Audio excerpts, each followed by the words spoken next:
현 정부의 첫 한미 정상회담을 앞두고 북한에 억류됐던 원비어의 사망 등 여러 가지 악재가 겹치고 있습니다.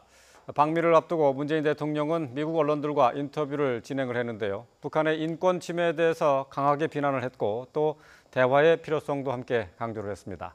정상회담을 앞둔 외교 안보 상황 함께 짚어보도록 하겠습니다. 스튜디오에 우정엽 세종연구소 객원연구위원, 강철환 북한전략센터 대표 나와 있습니다. 안녕하십니까? 안녕하세요. 네. 자, 문재인 대통령이 미국 CBS 그리고 워싱턴 포스트와 잇따라 인터뷰를 했어요. 미국을 방문하는 대통령들 주로 이제 그 나라 미국의 언론들과 인터뷰를 사전에 먼저 하는 게 일반적인 관행인가요? 뭐 관행이라고 볼 수는 없지만 그렇다고 이게 굉장히 이례적이라고도 볼 수는 없겠습니다. 네. 그러니까 현재 문재인 대통령이 취임한 지 얼마 안 된 상황에서, 그리고 아직까지 우리나라의 외부 안보 진영이 갖춰지지 않은 상황에서 이제 빠른 시일 안에 한미 정상회담을 추진하면서 네. 우리가 제의하고자 하는 의제에 대해서 미리 입장을 밝힘으로써 한미 정상회담에 한미 정상에서 보다 성공적인 성과를 네. 거두기 위해서 이번에 인터뷰를 몇 차례 했다고 생각이 됩니다. 네. 자, 문 대통령은 이제 이번에 CBS 방송과의 인터뷰에서 대북 정책에 있어서 이제 미국과 이제 공화당의 대북 정책과 같은 노선을 걷고 있다고 얘기를 했습니다. 자, 이제 문정인 특보가 워싱턴 발언 등을 포함해서 미국과 이견을 노출한 것 아니냐 하는 것 때문에 아무래도 급하게 봉합을 한 것 아닌가 싶기도 한데요. 예, 그러니까 이제 미국의 대북 정책은 이제 과거의 오바마 정부와 또 이제 지금의 트럼프 정부가 이제 일맥상통하는 측면이 있고, 예. 또 이제 트럼프 정부는 이제 더 나가서 중국을 더 압박을 하는 측면이 있고, 이제 예. 외과 수술식의 타격까지도 지금 거론하고 있는 상태인데, 이거는 이제 북한 정권이 현재까지 뭐 대화해보고 도와주고 다 해봤지만 아무것도 이제 안 되는 거기 때문에 예. 이제는 압박 외에는 방법이 없다, 이렇게 결론이 난 상태거든요. 예. 그런데 이제 이런 와중에서 우리 한국 정부가 약간 좀 엇박자를 내게 되면 이게 이제 한미 간에 상당히 좀 불미스러운 일들이 발생할 수 있기 때문에 예. 아마 이제 이거를 사전에 좀 봉합을 해서 이게 한미 간의 어떤 대북 정책을 이제 발을 맞추는 모양새를 비춰지는 게 예. 저는 국익이 옳다고 보고 있고, 예. 이런 차원에서 아마 이렇게 말씀하신 것 같습니다. 보니까. 예. 예. 문 대통령은 뭐 저 화면에서 보신 것처럼 지금 공화당 정부에서 특히 이제 트럼프 대통령이 얘기를 했었죠. 최대 이제 압박과 관여를 얘기를 했는데, 자, 여기와 괴를 같이 한다고 얘기를 했습니다. 이렇다면 이제 북한에서는 조금 불편한 상황이 되지 않을까요?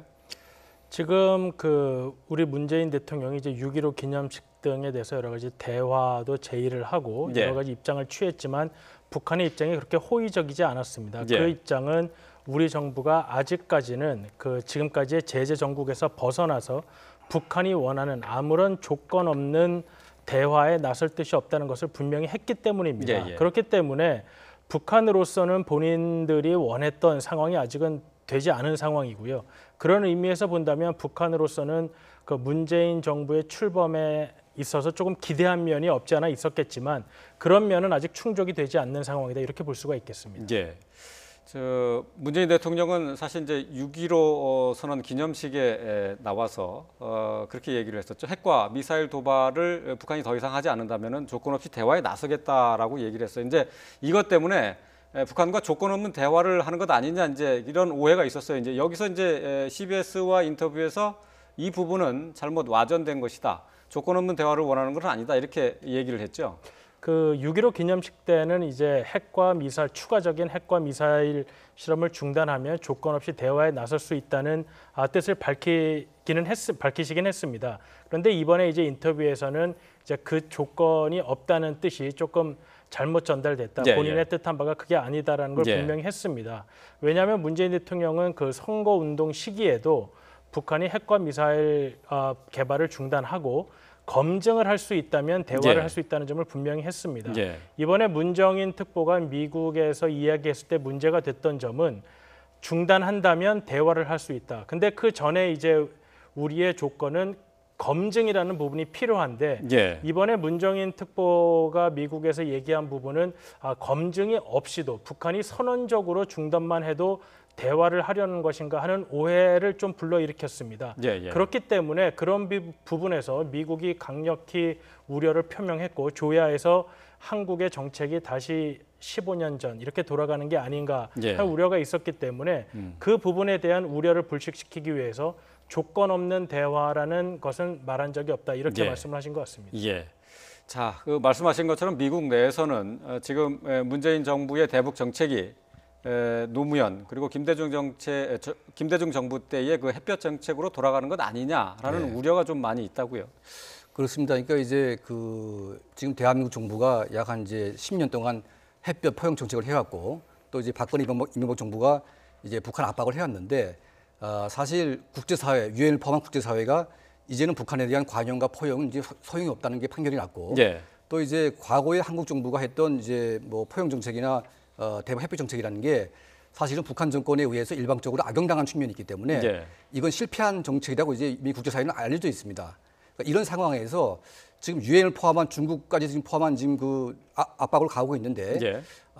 통일부가 이제 북한 그 지원 단체들에게 이제 승인을 했습니다. 예. 그러니까 약간 좀 생뚱맞은 측면이긴 한데, 그러니까 이런 사인들이 약간 좀 과거에 그 김대중 노무현 정권 때 했던 햇볕이나 포용 같은 것들을 다시 하려는 것이 아닌가. 예. 이제 그런 이제 오해를 이제 하고 있는 측면이 있는 것 같고요. 또 이제 사드 문제 같은 경우에도 이게 환경 평가라고 얘기는 하고 있지만 이게 뭔가 이제 좀 억지로 하는 것 같은 그런 느낌이 있어서 전반적으로 이제 미국 뭐 이제 국무부나 이제 국방부나 이런 그 미국 전문가들이 이 과거의 어떤 그 햇볕이나 포용의 프레임에 갇혀가지고 그런 마인드로 가려고 하는 것이 아닌가 하는 의심을 가지는 것 같습니다. 예. 근데 만약 그렇게 진짜 그렇게 간다면 이건 좀 약간 심각한 일이기 때문에 그래서 예. 좀 과거의 교훈을 다시 찾아서 우리가 제대로 된 정책을 해야 되기 때문에 햇볕이나 포용이 아닌 제3의 길을 찾을 필요가 있겠다. 예. 저는 그렇게 보고 있습니다. 예. 말씀하신 것처럼 이제 사드 배치와 관련해서 환경 영향 평가가 사드 배치의 결정을 번복하는 것은 아니다라고 강조를 했지요. 그 이번에 인터뷰에서 이제 문재인 대통령은 사드 배치에 관련한 환경 영향 평가가 사드 배치를 연기하거나 취소하려고 하는 것은 아니다. 전 예. 정부의 결정을 그렇게 바꾸는 의미가 아니다라고 이야기를 했습니다. 예. 사실 이 부분은 조금 이제 명확히 해야 될 필요가 있는 게 현재 환경 영향 평가는 사드 자체의 그 어떤 효과를 환경 영향 평가를 하는 것이 아닙니다. 우리가 그 사드를 배치하는 부지를 새로이 미국 측에 공유했기 때문에 네. 그 공유한 부지에 대해서는 환경 영향 평가를 하도록 되어 있습니다. 예. 그렇기 때문에 이건 다분히 국내적 절차라는 문제를 이해시킬 수가 있습니다. 문제는 한국 정부와 미국 정부 간에 아직 신뢰가 없는 상황. 그리고 아까 강철환 대표도 말씀을 하셨지만 그 문재인 정부가 과거 김대중, 노무현 정부를 잇는 그런 햇빛 정책과 포용 정책으로 돌아갈 것이 아닌가 하는 우려가 있는 상황에서 예. 이런 사드 배치에 있어서도 이런 입장이 나오니까 미국 측으로서는 이제 우려를 갖는 것입니다. 예. 때문에 이런 문제에 있어서 이제 전략적 소통이라고 하는데 이런 문제를 보다 미국과 긴밀하게 소통하는 모습을 보이면 이 문제에 있어서는 지금 이미 문재인 대통령도 말씀을 하셨고 문정인 특보도 미국에서 얘기한 것이 사드 배치는 번복하지 않겠다는 뜻을 이미 했기 때문에 이 문제는 앞으로 한미 정상회담에서도 크게 문제되지 않고 넘어갈 가능성이 높다고 하겠습니다. 예.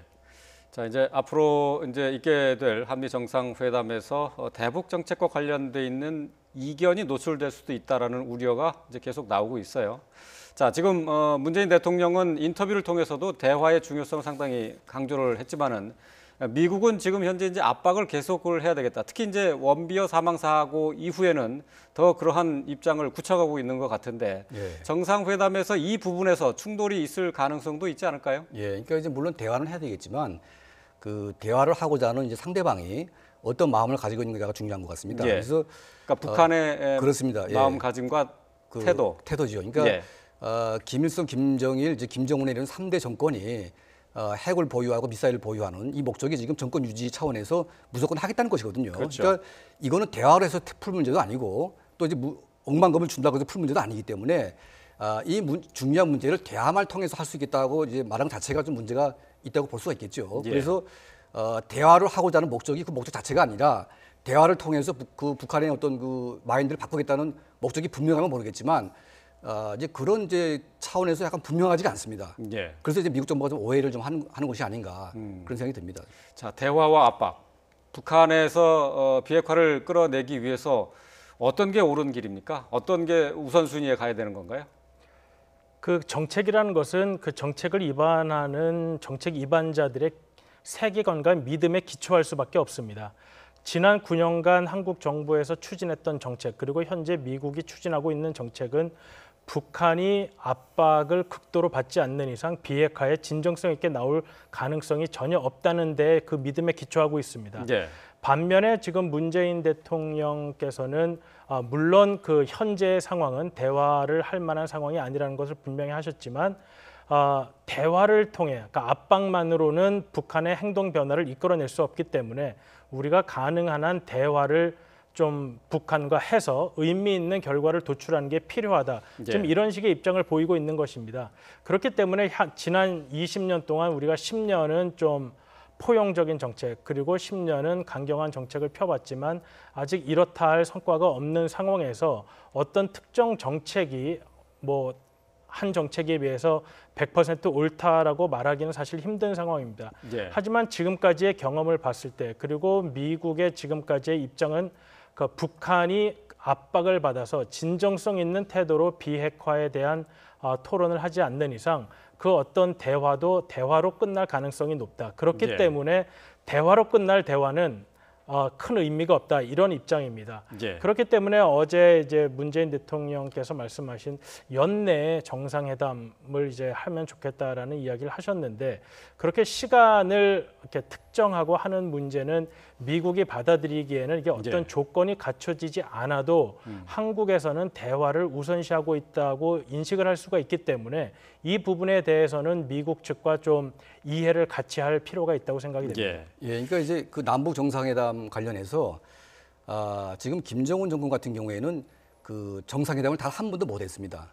지금 이제 푸틴도 그렇고 외국의 정상들과 만나지를 못했죠. 시진핑도 그렇고 그러니까 북한의 외무성이 지금 정상회담을 추진하기 위해서 그렇게 노력을 하고 있는데 중국이나 러시아도 지금 외면을 하고 있거든요. 그 외면하는 이유가 뭐냐면 김정은의 수준이 너무 떨어지다 보니까 만나면 굉장히 창피한 이제 그런 수준인 것 같습니다. 그래서 만약 우리 한국 대통령께서 이제 북한에 올라가서 김정은을 만나게 되면 이건 정말 김정은의 위상을 떠올려주고 우리 한국 대통령의 위상이 떨어질 수밖에 없는 이제 그런 상태이기 때문에 저는 좀 이렇게 좀 정상회담을 만약 한다면 김정은이 확실하게 뭔가 핵 포기라든지 그런 조건이 되기 전에는 저는 그럴 필요가 없다고 저는 생각을 하고 있습니다. 참, 북한과는 대화도 그렇고 압박도 참 쉽지가 않습니다.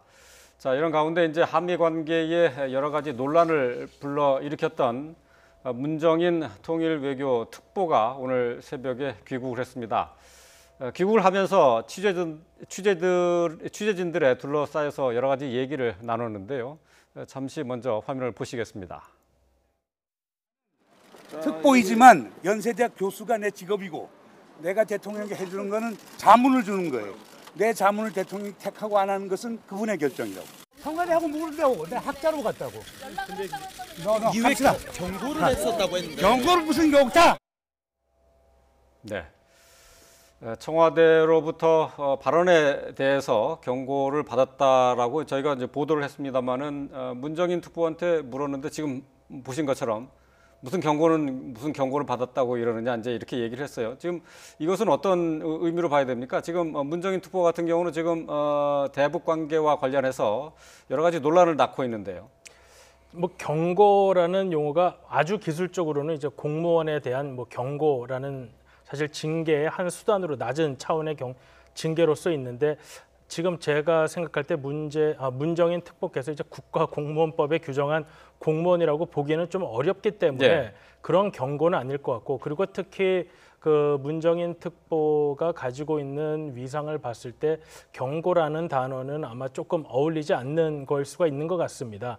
하지만 그 이제 문정인 교수가 아무리 개인 자격, 학자 자격 그리고 교수로서 이야기를 했다고 하더라도 이 정부가 인정한 대통령의 외교안보 정책의 어떤 멘토와 같은 역할을 하는 분이기 때문에 그분의 한마디 한마디가 국외적으로 중요하게 들릴 수밖에 없는 상황입니다. 그렇기 때문에 이번 상황이 아무리 이제 본인으로서는 이제 교수 입장으로 학자로서 하셨다고 하더라도 이런 그 관심을 받고 그다음에 이런 파장을 불러일으킨 데 대해서는 청와대로서도 조금 부담을 가졌던 것은 분명하다고 생각이 됩니다.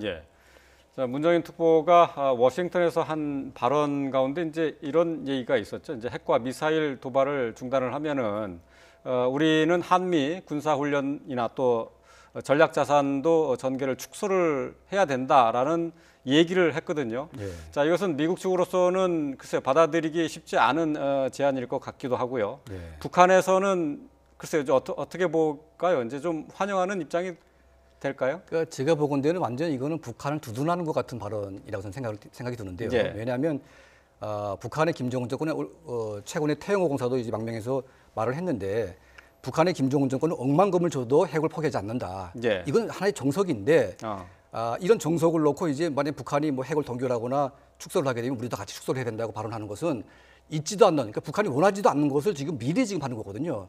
그러니까 이건 북한의 입장을 대변하는 수준을 넘어서 너무 과도하게 지금 하는 것이기 때문에 예. 미국의 전문가들이 듣기에도 너무 이제 민망스러운 얘기고 저건 이제 대통령 특보로서의 좀 적절하지 않은 발언인 것 같은 그런 생각이 듭니다. 예. 예. 자, 저 오토 원비어가 지금 사망함으로써 미국 내에서 북한에 대한 여론이 급속하게 악화되고 있습니다. 자, 이런 상황에서 한미 정상회담이 정상적으로 잘 이루어질 수 있을 것인가 하는 의구심들이 지금 많이 나오고 있습니다. 자, 관련된 내용들을 함께 짚어봤습니다. 자, 우정엽 세종연구소 객원연구위원 그리고 강철환 북한전략센터 대표와 함께 했습니다. 오늘 말씀 잘 들었습니다. 감사합니다.